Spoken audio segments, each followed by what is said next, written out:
자, 예제 3번입니다. 한번 가봅시다. 다섯 번째 마당. 예제 3번.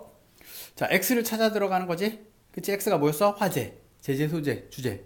뜨가 화재. 자, 영국의 역사가 아놀드 토인비는 역사의 연구를 펴내면서 역사 연구의 기본 단위를 국가가 아닌 문명으로 설정했다. 여기 이제 뭔지, 이것도 팁이라 그래서 뭔지 모를 땐 일단 적어. 이렇게 그냥 비워두고 가. 뭐 미갈식으로도 잘 나오니까 실제 평가원에서는. 그러니까 뭐 교육청 모의고사는 두 가지식이 많은데, 그러니까 요약형으로 들어가면 안 돼. 분명히 달라. 한번 봐봐 나중에 이제.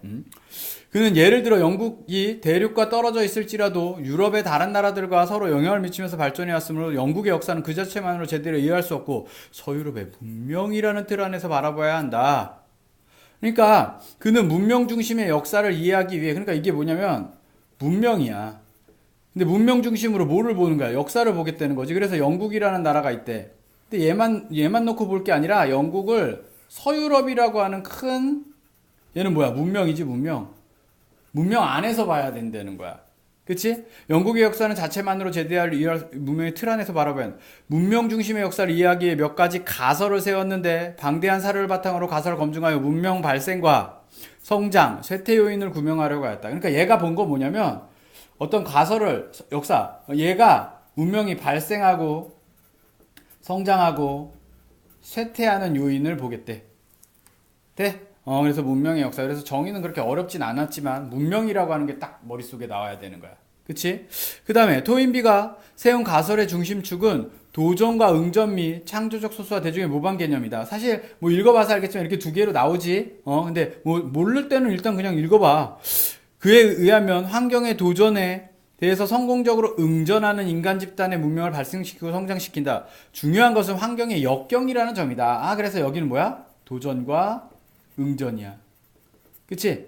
그래서 인간 집단 중에서 환경에 도전을 받는데 거꾸로 된 것 같아. 환경에 도전하는 것 같은데. 그치? 인간의 문명, 인간 집단이 환경에 도전을 받고 이 도전에 응전한다. 응전. 누가? 인간이. 인간 집단이 응전한대. 이때 문명이 발생된대. 그때 여기선 얘는 역경이래. 역경. 이 환경은 무조건 좋은 게 아니라 역경. 인간의 창의적 행동은 역경을 당해 이겨내려는 분투 과정에서 발생한다. 응전에서 창의적 활동. 그치? 행동이 나온대. 분투. 됐지? 토인비는 이 가설이 단순하게 도전이 강할수록 그 도전이 주는 자극의 강도가 커지고 응전의 효과도 비례한다는 식으로 해석되는 것을 막기 위해 소위 세 가지 상호관계를 비교하여 제시하여 그 가설을 보완하였는데, 자, 도전의 강도가 지나치게 크면 응전이 성공적일 수 없게 된대. 그러니까 얘를 그냥 단순히 무조건 많다고 좋은 게 아니라 일단 도전이 너무 크면 응전을 할 수가 있어 없어? 없다는 거지. 얘가 너무 커도 안 돼.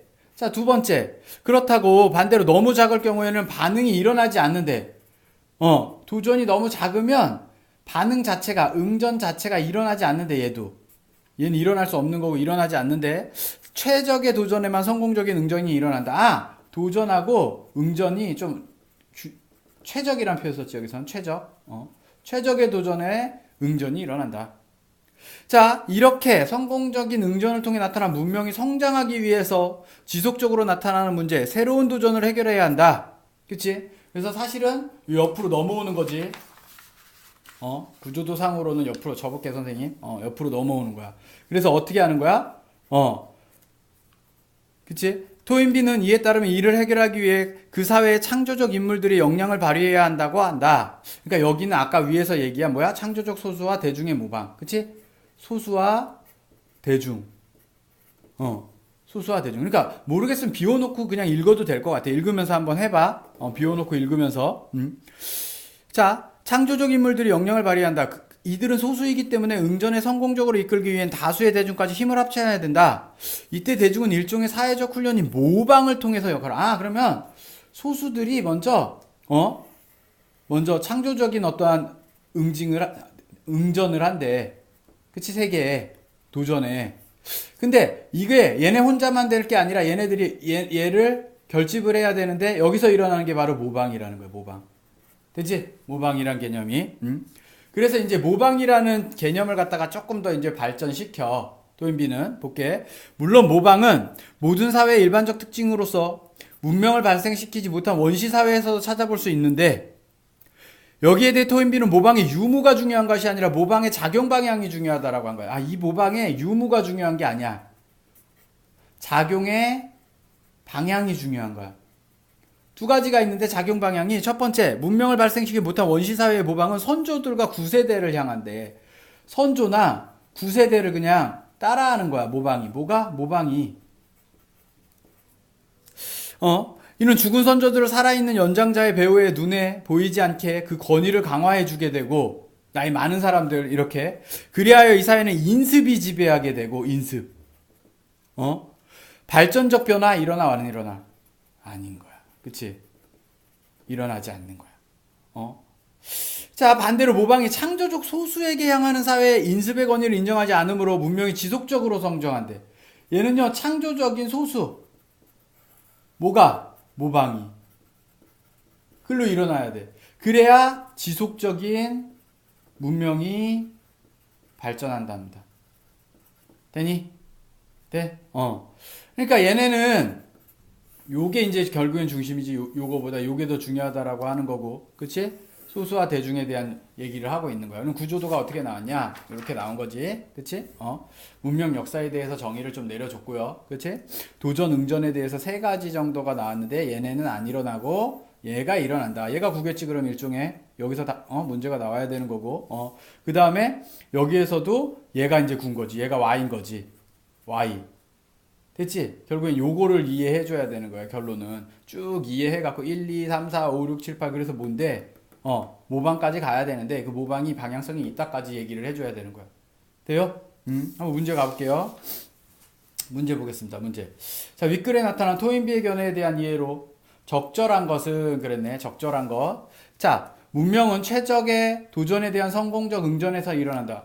맞니? 맞지? 이렇게 싱거워. 맞는 것 같은데? 모방의 존재 여부는 문명의 발생과 성장의 기준이 된다.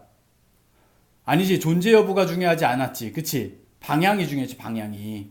그치? X. 역사는 국가를 기본 단위로 연구해야 제대로 이해할 수 있다. 맞니?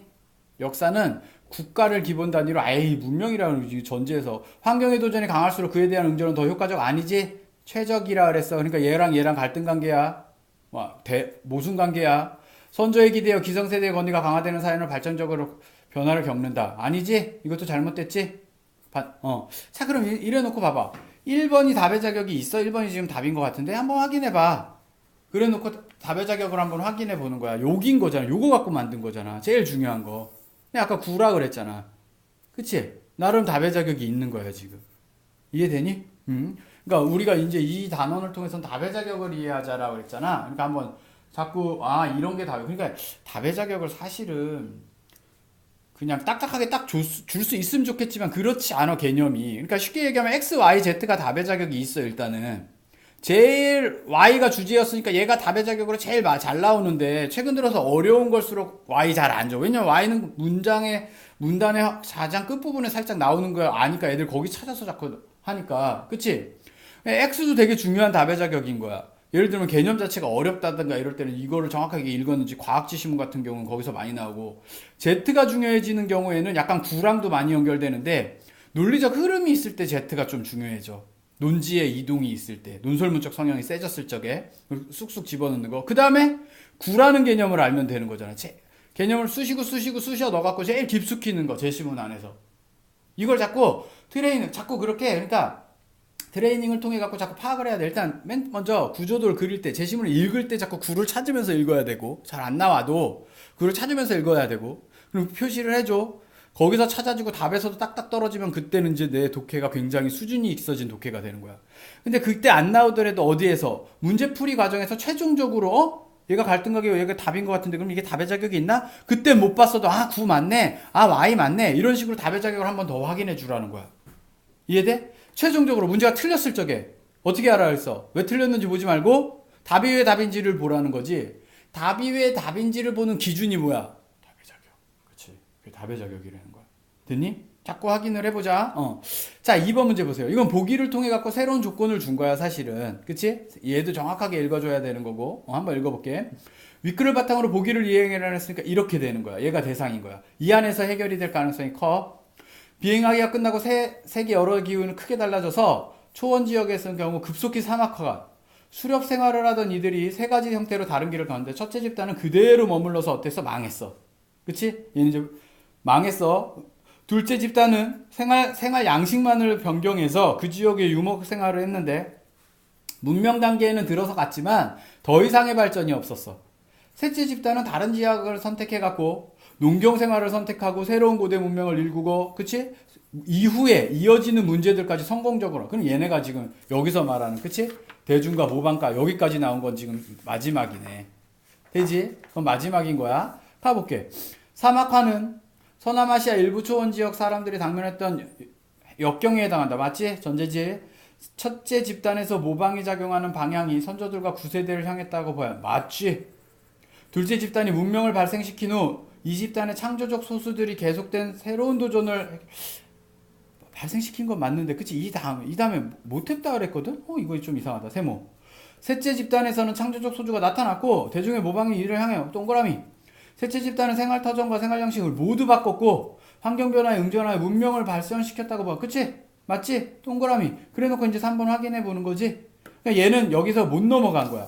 그러니까 얘는 어떻게 한 거야? 지속적으로 문명 발전까지 못했다라고 했고, 요 근거도 있고 요 안에서도 지금 근거가 있는 거야. 그치? 답은 3번인 거고, 결과적으로 얘는 답의 적이 어디서 나온 거야? 마지막 거를 정확하게 읽었는지를 문제에서 보기를 통해서 보기를 주고 평가하고 있는 거야.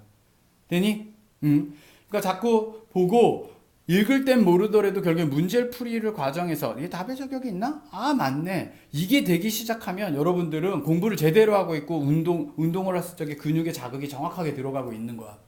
그거 없이 뒤럽다 문제 풀고 여기 나왔네 안 나왔네 이러고만 가면 안 되고. 그러니까 특히 기출을 펼 적에 답의 자격은 굉장히 중요한 기준이고, 끝까지 그게 근육에 자극이 됐는지 안 됐는지를 확인해서 추적해서 확인을 꼭 해주셔야지 느는 거야. 이해되니?